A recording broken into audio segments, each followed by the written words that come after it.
Pemirsa,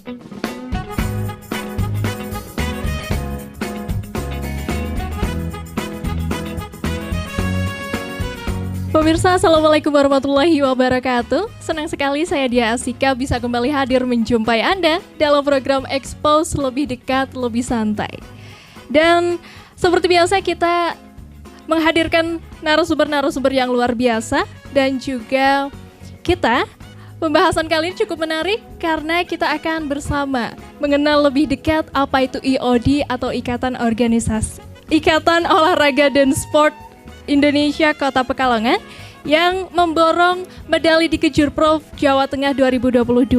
Dan hari ini kita akan berbincang dengan para narasumber kita sudah hadir di tengah-tengah kita bersama. Yang pertama ada Pak Andi Wong selaku Ketua Umum IOD Pekalongan. Boleh dipakai Bapak mic-nya? Apa kabar Pak? Alhamdulillah baik. Alhamdulillah ya. Oke, berikutnya ada Mbak Suci Rustiawati nih. Halo Mbak, ini selaku atlet IOD ya Mbak ya? Iya. Oke, Bapak langsung saja kita mulai perbincangannya nih Pak. Tapi sebelum menuju ke pembahasan tentang medali yang tadi saya sebutkan di awal yang diborong oleh IOD Kota Pekalongan Pak, boleh mungkin diceritakan sedikit agar masyarakat di rumah menjadi tahu begitu ya, bagaimana sejarah singkat saja tentang dance sport ini, latar belakangnya seperti apa begitu Pak? Oke, Assalamualaikum warahmatullahi wabarakatuh. Jadi IOD Kota Pekalongan yang sekarang ini itu kita baru dilantik pada tanggal 22 Desember 2021. Jadi IOD Kota Pekalongan sebetulnya termasuk saat yang lalu itu adalah penyumbang emas juga terbanyak setelah cabur biliar. Cuman karena ada sesuatu hal IOD Kota Pekalongan vakum 4 tahun. Tapi alhamdulillah pada tanggal 22 Desember 2021 kita diaktifkan kembali. Jadi itulah perjalanan selama 4 tahun kita untuk bisa mendapatkan satu SK untuk aktif kembali. Gitu, terima kasih. Oke, kita ke Mbak Cicit nih sekarang. Saya panggilnya Mbak Cicit nggak apa-apa ya? Oke, boleh dijelaskan apa sih IOD gitu menurut Mbak Cicit? IOD itu kepanjangan dari Ikatan Olahraga dan Sport Indonesia yang meliputi beberapa olahraga seni tari. Ada dansa, ada tari Jawa, ada breaking, ada hip hop. Salah satunya itu. Oke. IOD Pekalongan nih Pak, sempat mati suri.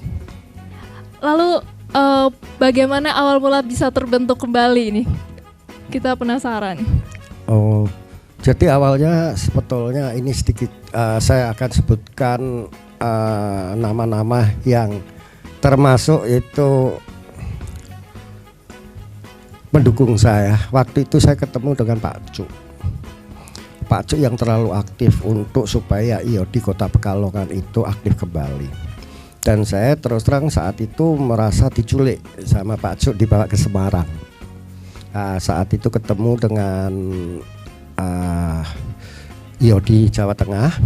Kebetulan saat itu Ibu Evi itu merupakan istri dari Pak Jaka. Pak Jaka itu dulu profesi sebagai atlet. Waktu remajanya itu kebetulan bersama saya dengan satu guru yang sama, coach yang sama. Jadi kita ada satu ikatan, maka dapat untuk aktif kembali. Dengan catatan saya harus jadi ketua IOD Kota Pekalongan. Maka saya siap oke aja saat itu. Oke, artinya memang masa mudanya Pak Andi ini juga seorang atlet ya Pak ya? Iya betul. Wow, luar biasa pemirsa. Oke, tadi sempat dibahas ya Mbak ya sedikit tentang Mbak Cicit ini karena katanya termasuk salah satu pihak yang cukup aktif untuk menggerakkan kembali IOD di Kota Pekalongan. Boleh diceritakan Mbak bagaimana mungkin kiat-kiat menggerakkan atlet-atlet IOD di Pekalongan sendiri Mbak? Terima kasih.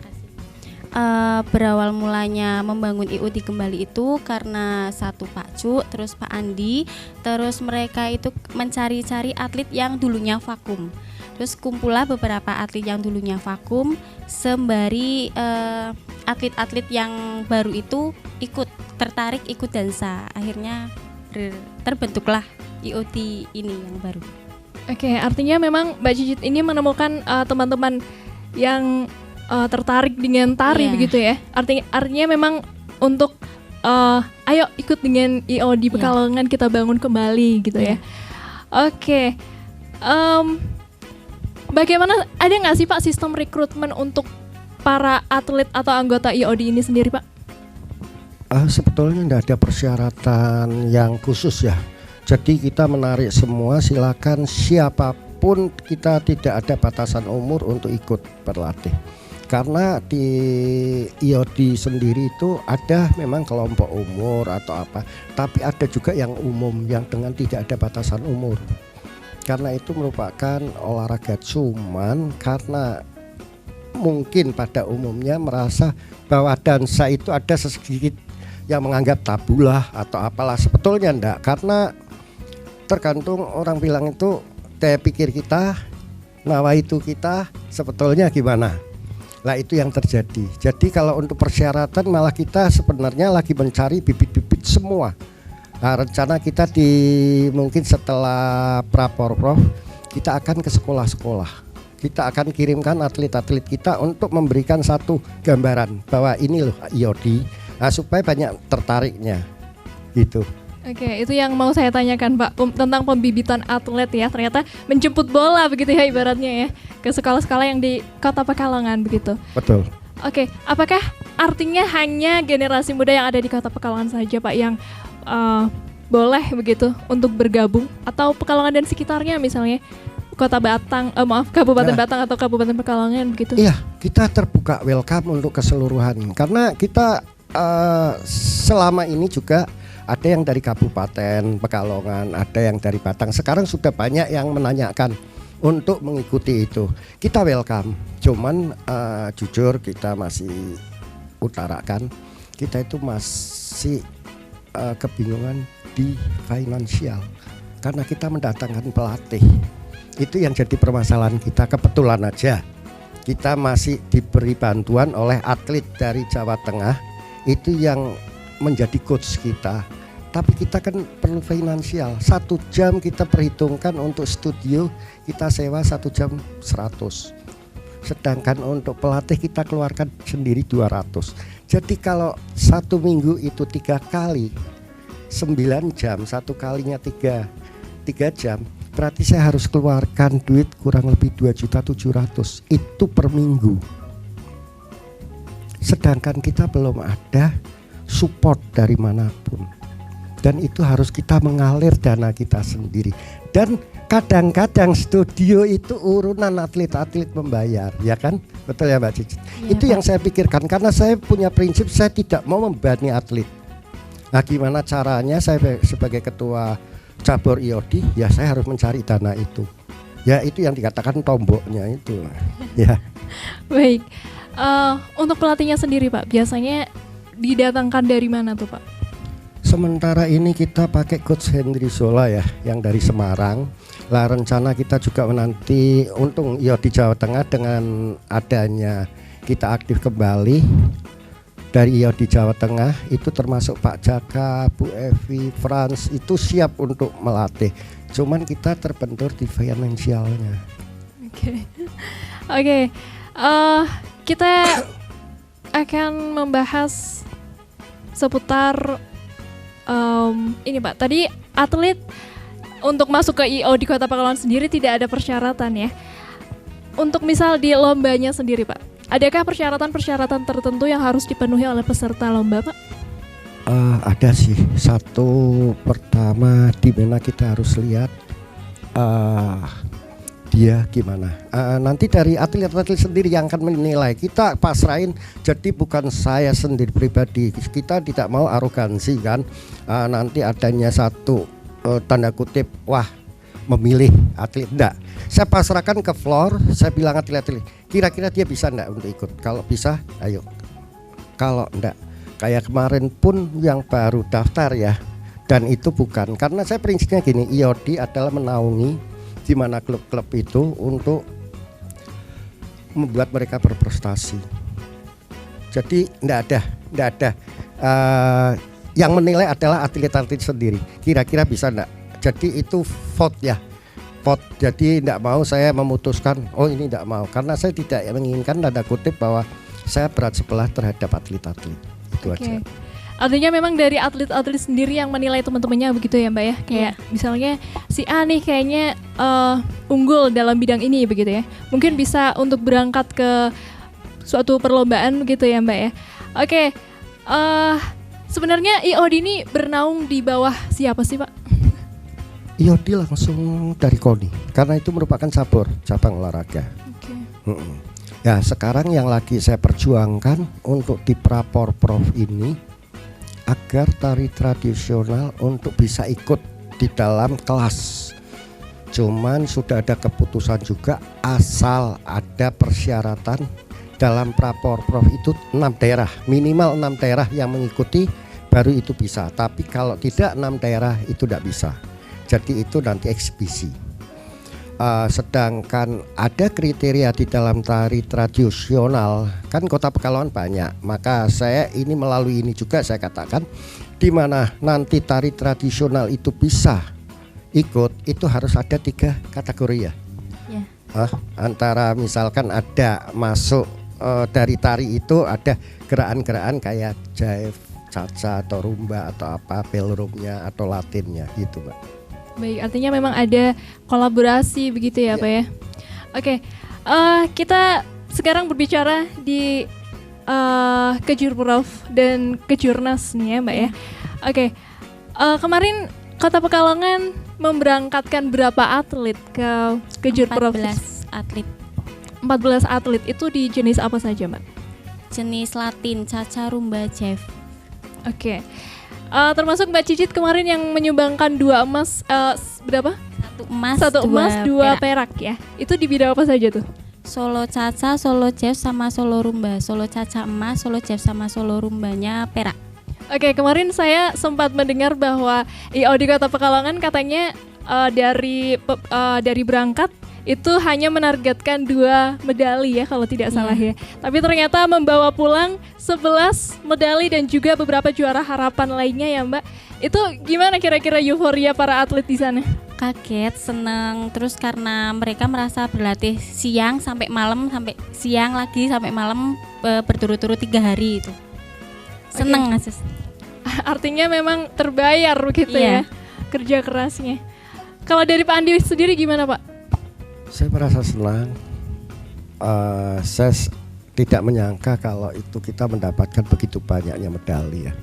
Karena waktu pemberangkatan pun saya pamit dengan Ketua KONI, saya hanya menargetkan 2 medali. Tapi ternyata ya alhamdulillah kebetulan Ketua KONI sendiri menghadiri di Semarang, sempat mampir ke sana kita undang dan begitu bangga karena ternyata kita bisa mendapatkan beberapa medali. Ya itu saya begitu bangga. Tapi ya saya terus terang belum bisa memberikan apresiasi apapun kepada atlet. Hanya saya memberikan semangat aja untuk selanjutnya, insya Allah kalau memang ada kita akan memberikan apresiasi untuk para atlet. Kalau dari para atlet sendiri Mbak, kira-kira bagaimana melihat wah ternyata kita bisa lebih melampaui batas target kita nih gitu. Kira-kira apa target kedepannya? Target kedepannya emas. Harus emas. Harus emas tuh di kejuaraan apa tuh kalau boleh tahu? Ke Praporprov sama Porprov. Tadi sempat dibahas juga ya Pak ya, Praporprov ini akan diadakan di Kota Pekalongan ya Pak ya sebagai tuan rumah. Boleh diceritakan Pak? Ya.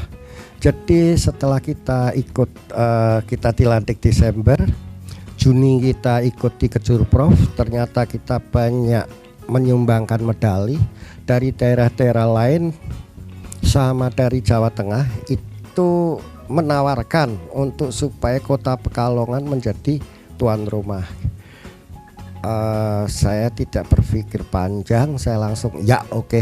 Nah, kemarin kita dampingin dari pihak Jawa Tengah datang ke sini untuk cek lokasi. Ternyata dari 3 tempat di ACC untuk Hotel Said Mandarin. Karena lihat hotel, penginapan, tempat lokasi atau apa memenuhi syarat. Nah sekarang tinggal kita siap enggak untuk berjalan, karena saya mentargetkan paling enggak minimal 3 medali emas harus didapat. 3 medali emas ya Pak ya. Oke Bapak, kita akan melanjutkan perbincangan kita setelah jeda pariwara berikut. Jadi jangan kemana-mana, tetap di Expose, lebih dekat, lebih santai.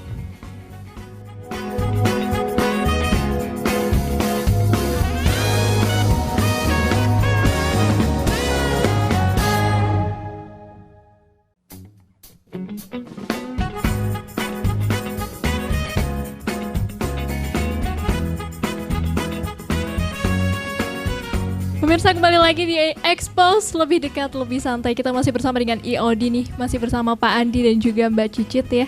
Boleh dipegang lagi mic-nya Bapak. Oke, kita melanjutkan perbincangan yang tadi sempat terpotong nih Pak. Kita sekarang beralih ke Kejurnas ya Pak ya. Selain di Kejurprov, IOD Pekalongan ini juga berangkat ke Kejurnas yang diadakan di Palembang ya Pak ya. Betul ya, di Palembang. Oke, boleh diceritakan mungkin persiapannya seperti apa Bapak? Persiapannya ya begitu saya suka kalau masalah atlet begitu giat berlatih, dia terpacu pagi siang sore malam ya latihan, dan rutin terus terang latihan karena kita ingin menunjukkan bahwa kita bisa. Nah cuman memang semua terkendala di anggarannya. Jadi saya sempat terpecah, saya sampaikan, saya wakilkan untuk saudari Cicit, tolong untuk atlet diperhatikan, sedangkan biar Pak Andi untuk cari anggaran, karena biaya kita tidak sedikit. Ya alhamdulillah dari pihak KONI, dari pemerintah kota itu membantu, termasuk dari para rekan-rekan donatur lah yang memberikan bantuan kepada kita. Walaupun kita masih kekurangan banyak ya, Cicit. Karena perjalanan dari kita memakai perjalanan darat ya, memakan waktu dan kita terus terang kurang lebih 5 hari.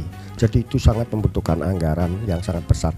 Tapi alhamdulillah saya berterima kasih kepada atlet-atlet IOD Kota Pekalongan yang saat itu di Kejurnas kita ada 8 ya masuk semifinal ya, masuk semifinal. Tapi kita tidak masuk ke final. Nah itu satu tekad kita untuk selanjutnya di Kejurnas kita untuk tahun depan kita harus dapat masuk ke final. Karena kita memang saya bisa memaklumi dari pelantikan Desember sampai bulan Juli kita hanya 6 bulan untuk dansa kita di ajang nasional, kita sulit untuk dapat itu. Kita memang harus memaklumi itu. Tapi saya bersyukur mereka ada atlet baru ya, yang baru 3-4 bulan lah berlatih sudah bisa masuk ke semifinal. Itu satu prestasi yang sangat besar. Itu pun diapresiasi oleh IOD Jawa Tengah dan KONI Jawa Tengah. Mengucapkan banyak terima kasih kepada IOD Kota Pekalongan yang sempat masuk 8 ke semifinal itu. 8 besar begitu ya Pak? Atau 8 jenis bidang dan sport itu? 8 bidang. 8 bidang, wow luar biasa ya berarti ya. Oke, itu dari total berapa yang berangkat Mbak Cicit? Sama, 14 juga. Itu apakah yang berangkat ke Kejurprov juga saat itu? Ada satu yang susulan baru gak ikut kemarin ya. Ada penambahan satu gak ikut yang kemarin tuh sempat meraih perak ya. Iya. Karena dia kecelakaan dia tidak ikut, tapi ada penggantian baru, atlet baru itu, jadi tetap kita berangkat 14 atlet. Oke, Bapak boleh mungkin tadi kita sudah membicarakan tentang Kota Pekalongan yang mungkin bisa dikatakan berhasil ya Pak ya dalam meraih 11 medali, 3 emas, 6 perak dan juga 2 perunggu di Kejurprov. Sekarang kita akan bicara dark side-nya ya Pak, atau kendala-kendala yang mungkin tidak diketahui ya, mungkin bagaimana perjuangannya sebelum pemberangkatan di Kejurnas atau Kejurprov begitu Pak. Boleh diceritakan Pak? Ya, cuman saya hanya berpesan kepada khususnya untuk KONI ataupun pemerintah kota. Saya hanya mengharap supaya Satu yang saya takutkan, atlet-atlet jangan sampai lari ke daerah lain. Karena satu, mungkin maaf, kesejahteraan atlet yang kurang dipikirkan, di mana kurang diliriknya seharusnya cabur-cabur tertentu yang memang memungkinkan bisa menelurkan atlet-atlet yang berprestasi paling enggak diperhatikan. Lah itu yang jadi kendala, karena saya melihat insya Allah saya ingin di IOD yang di bawah naungan saya sekarang, saya sudah berpesan kepada atlet-atlet yang dibina oleh saya dengan pengurus lain, saya tekankan supaya mereka jangan sampai jadi pengkhianat untuk lari. Tapi saya juga tidak bisa menyalahkan atlet karena masalah kesejahteraan, karena itu berhubungan dengan finansial. Oke. Ya, itu aja. Oke, artinya memang ada mungkin sebelumnya ya Pak, ada kasus di atlet Kota Pekalongan yang dicomot begitu saja oleh daerah lain begitu Pak? Iya, banyak. Jadi yang terjadi itulah yang tanpa mutasi, yang tanpa apa, tahu-tahu dia berpindah.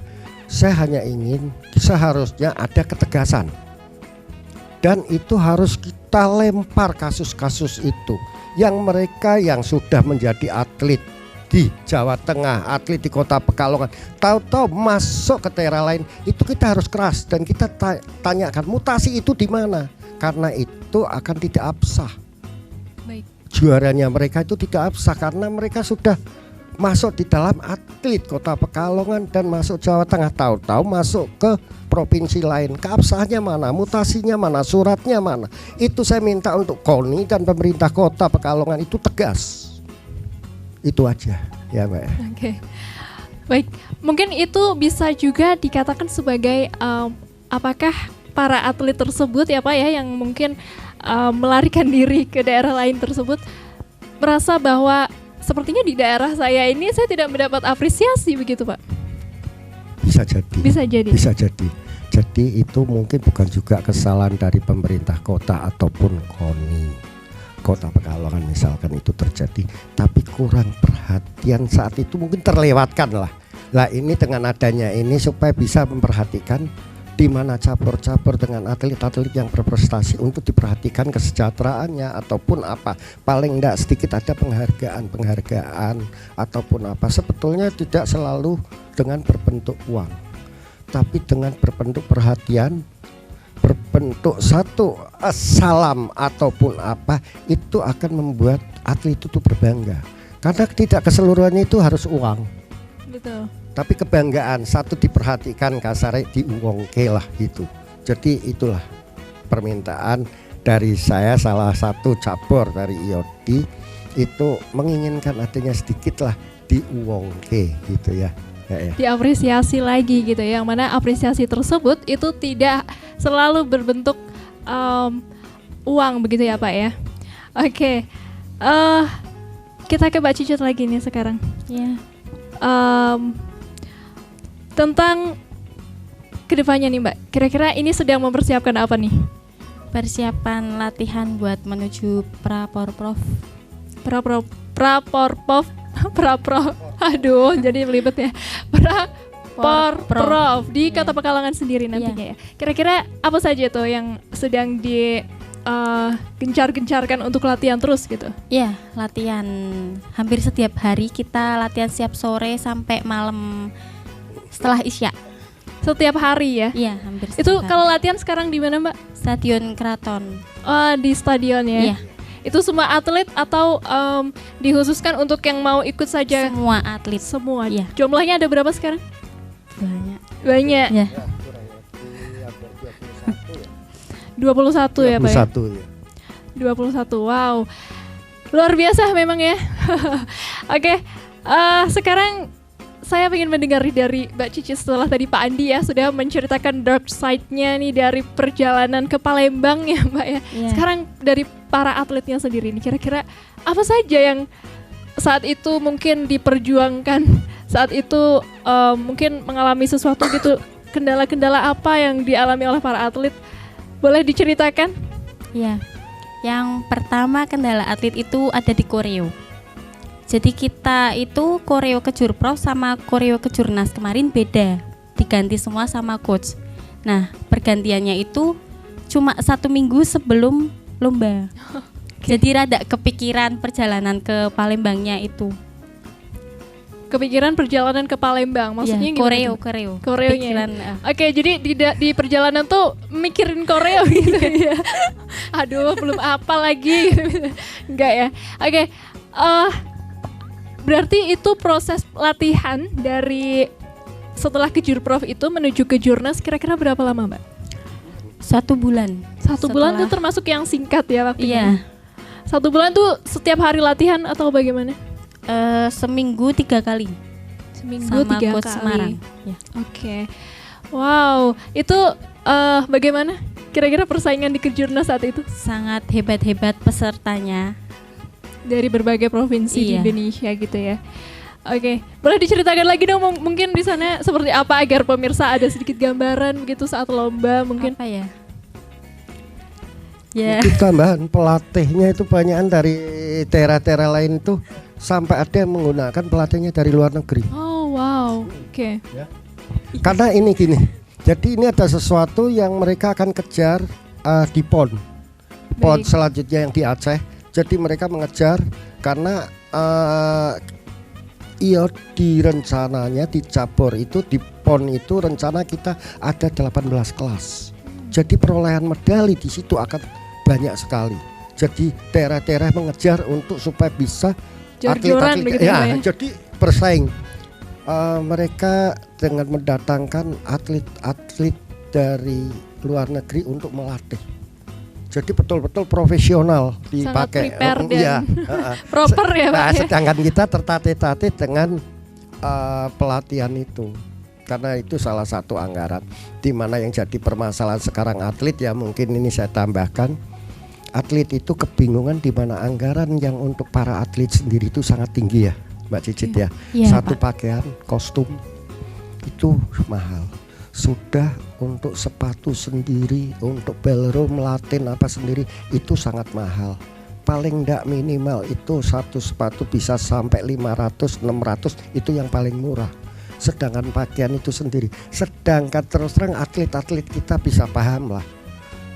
Berarti saya harus memikirkan di mana untuk kostum-kostum itu dimiliki oleh atlet, gimana untuk sepatu bisa dimiliki, karena untuk ballroom sendiri sepatunya khusus, untuk latin sendiri sepatunya khusus, untuk yang lainnya lagi juga sepatunya khusus.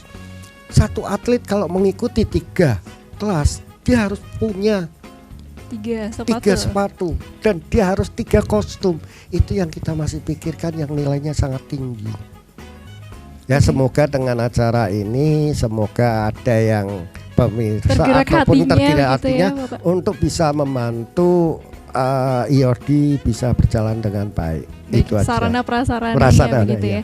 Karena memang sayang sekali gitu ketika banyak para atlet ini yang berprestasi begitu ya Pak, dan mungkin bisa kedepannya lebih bagus lagi begitu, tetapi bisa dibilang kurang memadai untuk sarana prasarananya begitu ya. Oke. Menarik sekali, saya dari tadi tercengang ya mendengar cerita dari Pak Andi gitu ya. Oke Bapak, kita lanjut lagi nih mungkin. Saya masih pengen dan penasaran nih Pak tentang upaya-upaya apa saja yang dilakukan saat pemberangkatan baik di Kejurprov maupun di Kejurnas gitu Pak. Mungkin apa yang kira-kira Pak Andi sangat upayakan saat itu gitu Pak? Kalau saya selalu sebetulnya kita itu terbentur pada anggaran. Di mana saya bersyukur juga para atlet itu sampai memikirkan, sampai makan pun mereka Pak makan jangan di tempat itu, kita makan nasi kotak aja, kita pesen yang murah. Saya sampai tidak mikir, karena saya berpikir di mana atlet akan bisa di dalam arena itu tenang, dia bisa fokus. Kalau dia Maksimal sendiri tidak gitu ya, fokus untuk makannya, tidak fokus dengan tidurnya. Tapi saya enggak, saya sudah berpesan juga sama atlet, jangan memikirkan itu. Makan is makan, tidur is tidur. Kamu pikirkan bertanding aja.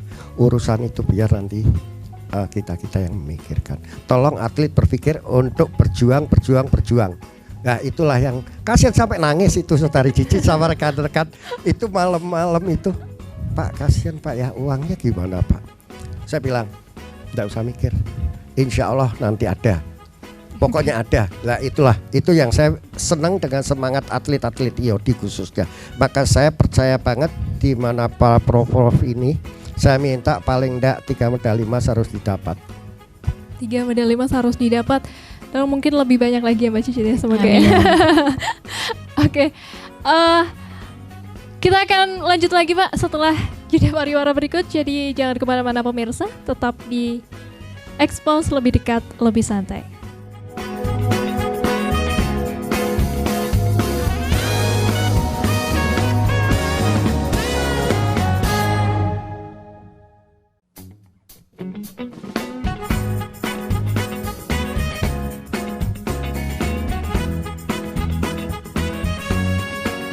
Baik pemirsa, kembali lagi di Expose lebih dekat lebih santai. Kita masih akan berbincang dengan IO di Kota Pekalongan, masih bersama Pak Andi dan juga Mbak Cicit nih ya. Oke, kita akan melanjutkan lagi nih Pak. Setelah tadi kita berbincang tentang Kejurprov dan juga Kejurnas ya, yang ternyata mungkin hanya orang melihat tuh hanya manis-manisnya saja gitu ya Pak ya, yang wah ternyata Kota Pekalongan ini berprestasi begitu ya, membawa banyak medali begitu. Tapi ternyata ada suka dan juga ada dukanya juga ya pemirsa. Nah tadi sempat berbincang tentang Jateng Open tuh Pak. Apakah IO di Kota Pekalongan akan mengirimkan kontingen dari para atlet ini sendiri Pak? Sebetulnya saya sangat ingin ya. Tapi karena waktunya ini Agustus akhir ya.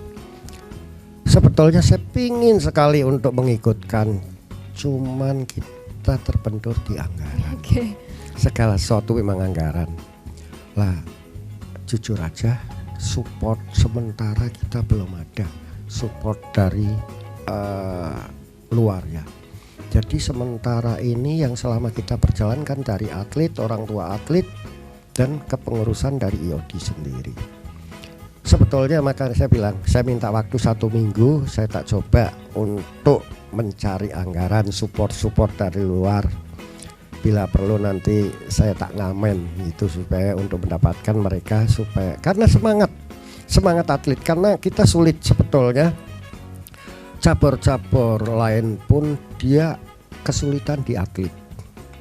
Tapi ini sudah tersedia atlet, tinggal kita berangkatkan, itu yang kita jadi kendala semua mungkin itu kebanyakan di masalah anggaran untuk pemberangkatan di dalam satu event tertentu, itu aja Mbak. Oke, lagi-lagi ada kendalanya begitu ya Pak ya. Oke, saya penasaran nih Pak, biasanya Pak Andi itu kalau misal mohon maaf ya mencari support atau bantuan anggaran itu biasanya kemana Pak? Saya kebetulan kan Pekalongan kota kecil juga ya. Jadi rekan-rekan seperti kebetulan teman satu kelas atau apa saya telepon, saya minta, termasuk kayak kemarin itu teman saya Bu Haja Tani, saya bilang tolong saya dibantu, saya mau ini. Oke, saya bantu. Udah Pak Willy, Pak Wawan, termasuk Pak Ipung, udah Kosbin Jasa, itu saya mintain terus terang berapapun saya terima untuk kelancaran ini. Nah itulah yang sekarang kayak ke Jurprov saya sudah minta, ke Jurnas saya mau minta lagi, nggak enak. Sedangkan ini misalkan Jateng Open lagi, berarti kan saya harus mencari. Tapi kadang-kadang kan namanya juga kita minta support, itu ada tanda kutip yang saya takutkan. Jangan-jangan ini nanti buat dimakan saya sendiri. Tapi alhamdulillahnya di mana atlet-atlet tahu di mana pengeluaran anggaran yang kita dapat itu selalu intinya kita selalu tombok ya.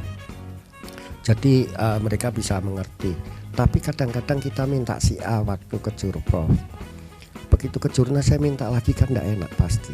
Saya harus mencari lagi. Lah itulah yang harus saya pikirkan, gimana caranya untuk supaya saya dapat support di anggaran. Itu yang jadi permasalahan saya. Oke. Nah, itu yang jadi pemikiran saya, Bu. Oke, kita ke Mbak Cicit nih. Kita penasaran nih Mbak, setelah tadi Pak Andi membocorkan nih ya. Kita tadi juga sempat membahas tentang apresiasi yang mungkin bisa dikatakan dalam tanda kutip kurang ya di Kota Pekalongan. Kalau misal dari Mbak Cicit sendiri nih, kira-kira memandang apresiasi begitu ya di Kota Pekalongan sendiri terhadap para atlet, terlebih anggota IOD ini bagaimana Mbak?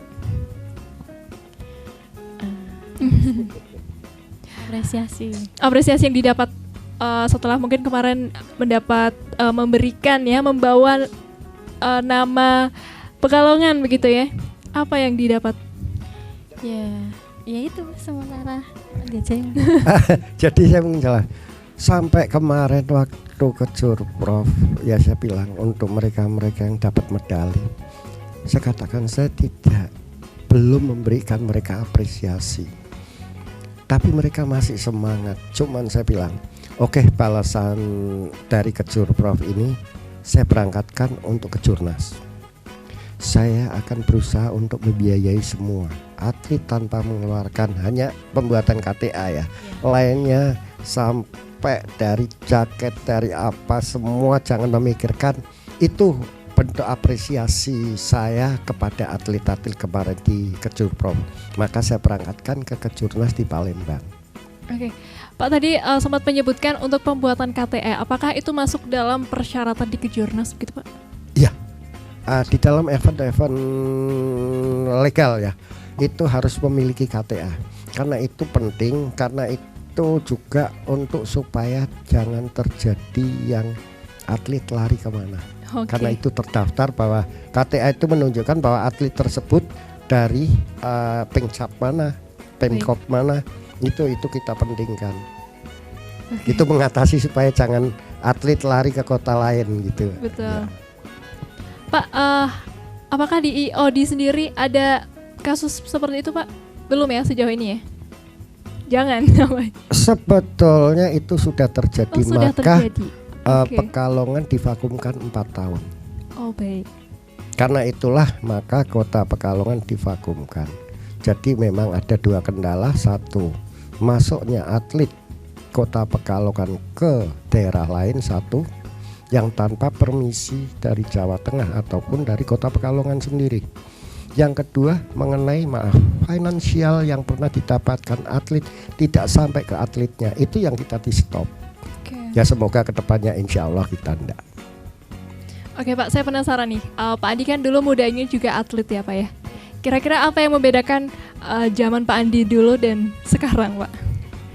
Zaman saya dulu itu kita hampir sama ya, cuman enggak seperti ini. Kita waktu dulu kita memang berlatih kita bayar sendiri. Saya untuk berlatih saya harus bayar sendiri, sewa memang dulu karena Pekalongan enggak ada, waktu itu enggak ada pelatih. Jadi datangkan dari Semarang, kita berlatih, kita bayar, kita tiap satu latihan kita bayar, kita berangkat pun kita pun dengan biaya sendiri semua. Saya tidak menginginkan, karena saya menginginkan kota Pekalongan lain daripada yang lain.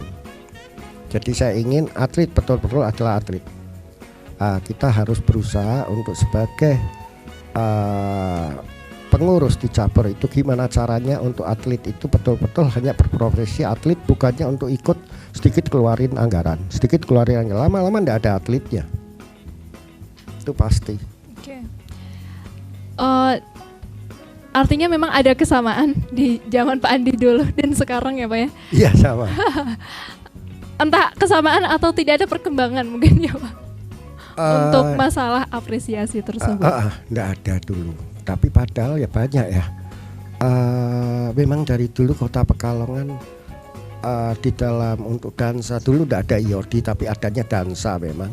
Itu ballroom sama Latin itu kota Pekalongan sangat ditakutin di kota-kota lain. Nggak tahu gimana nya kota Pekalongan banyak melahirkan itu. Banyak sebetulnya yang senior di sini banyak sekali. Cuman mereka tidak berkecimpung. Mungkin kalau tahu IOD ini mereka akan siap mungkin membantu. Berarti setelah ini boleh Pak Andi jemput bola ke para seniornya mungkin. Siap, nanti saya juga akan pengenalan pelan-pelan ke mereka. Kita akan adakan event-event paling enggak untuk lokal. Oke. Gitu, ya. satu lagi Pak, saya penasaran nih, kemarin menurut saya IOD ini kan termasuk yang sangat berhasil begitu ya di Kejurprov ya. Tapi mungkin dari Pekalongan sendiri begitu banyak yang belum tahu, bahkan mungkin belum tahu adanya IOD sendiri begitu Pak. Mungkin kedepannya boleh menggandeng media-media tertentu untuk menyuarakan atau untuk menunjukkan bahwa ini loh IOD ternyata sangat berprestasi dan kita memiliki atlet-atlet yang luar biasa yang bisa berprestasi dan juga butuh didukung begitu Pak mungkin kedepannya. Ya, jadi ini saya berterima kasih dengan adanya begini. Dari KONI itu sudah menyediakan tempat untuk kita jadi studio 1. Dan kita pun sebetulnya ini rencana saya akan meminta kepada KONI Kota Pekalongan untuk sekretariat.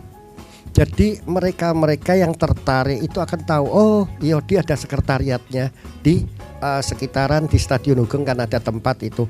Jadi kita akan mengaktifkan sekretariat itu untuk sebanyak-banyaknya kita akan bina dan menerima atlet-atlet. Maka ini saya lagi rencana mengajukan ke KONI untuk sekretariat IOD. Ya semoga dari KONI mempersilakan untuk kita dapat sekretariat. Karena tanpa itu mereka tidak akan tahu. Betul. Ya, yaitu. Nah, rencana nanti dari pihak media khususnya juga Batik TV semoga selalu mendukung kita dalam semua kegiatan IOD. Tentu saja Pak. Ya, nah, saya juga nanti minta juga dari media-media itu media online ataupun apa untuk selalu mendukung kita. Semoga itu realisasi. Betul, ya. Untuk menyampaikan informasi-informasi seputar yang diraih begitu ya oleh para atlet dari IOD ini ya Pak ya. Oke, Mbak Cicit, kita penasaran lagi nih Mbak, kira-kira untuk kedepannya apa Mbak harapannya gitu ya, terlebih untuk para atlet IOD sendiri mungkin? Makin kompak aja, jangan ada perselisihan di dalam klub IOD, terus semangat berlatih, jangan sering absen, lebih banyak berlatihnya. Ada yang sering absen Mbak? Sering ada. Absen latihan begitu ya. Iya. Mungkin ya. Oke, kalau Mbak Cicit sendiri gimana nih latihannya? Alhamdulillah mengikuti jadwal latihan di Stadion Keraton, selalu berangkat latihan. Selalu berangkat latihan. Ya. Nah, kalau Mbak Cicit sendiri tuh ada semacam spesialisasi begitu nggak sih di bidang ini? Dan sport ini misalnya khusus Caca aja gitu atau gimana sebetulnya? Enggak sih, sebenarnya malah pingin menguasai 10 dansa itu. Oh wow, oke, sekarang sudah menguasai berapa dansa? Baru 3. Baru 3 ya. Baru 3 tuh udah banyak sih menurut saya ya, dibandingkan saya Mbak, nggak bisa ya. Oke Mbak, saya penasaran nih di latihannya sendiri ya. Itu kira-kira misal hari ini nih latihannya ini kelas kelas dansa apa gitu misalnya, atau seperti apa sistem latihannya begitu? Pembagian kadangkala latihan selesai pindah ke ballroom. Oke. Iya. Berarti bisa satu sesi itu 2 materi begitu ya?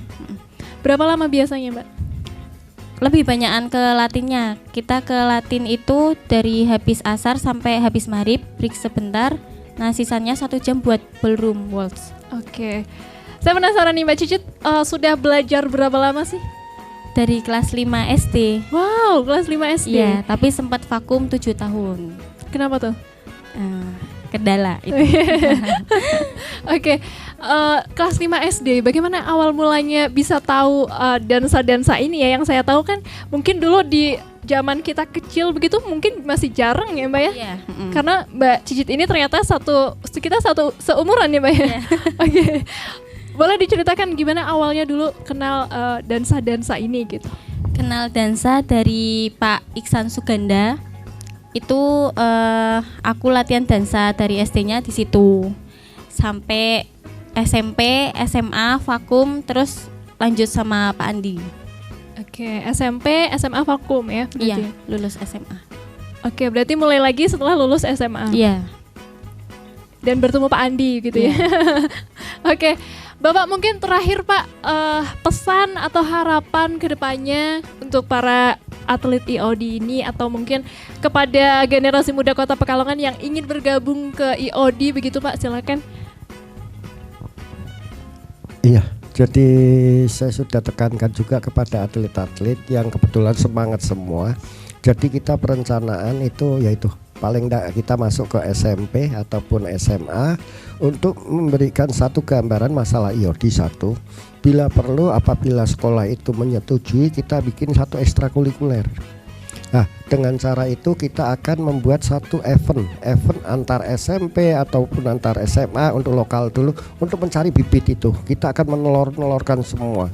Karena sebetulnya di cabur IOD khususnya itu peluangnya besar untuk kedepannya ya. Kebanyakan kan kalau kita SMP masuk SMA atau SMK karena kejuruan. Di sini pun nanti jadi ekstrakurikuler di dalam apabila mereka memiliki satu prestasi mengetahui basic dansa, baik itu ballroom ataupun Latin, itu bisa untuk penghasilan. Karena melatih itu per jamnya akan dibayar. Itu. Jadi supaya berprestasi, berpenghasilan ya. Nah, saya menginginkan itu. Ya. Berprestasi dan berpenghasilan gitu ya. Maka ditunggu nih bibit-bibit unggul, bibit-bibit baru untuk masuk ke IOD Kota Pekalongan begitu ya. Siap ya. Oke. Pak Andi dan juga Mbak Cicit, tidak terasa waktu kita sudah habis. Mungkin rasanya tidak cukup ya waktunya. Sangat singkat untuk membicarakan hal yang seseru ini. Mungkin nanti kita boleh lanjut di lain kesempatan Pak Andi. Siap. Mbak Cicit, terima kasih sudah hadir di Expose hari ini. Terima kasih. Assalamualaikum warahmatullahi wabarakatuh. Oke, pemirsa, itu tadi perbincangan kita, perkenalan kita dengan IOD, Ikatan Olahraga dan Sport Indonesia Kota Pekalongan, yang ternyata sangat cukup menarik dan juga banyak sekali hal-hal yang bisa kita ambil dari perjalanan mereka ya. Dan kita sebagai generasi muda tentunya diharapkan bisa untuk melampaui batas diri kita, karena ternyata kita bisa lebih hebat dari yang kita kira.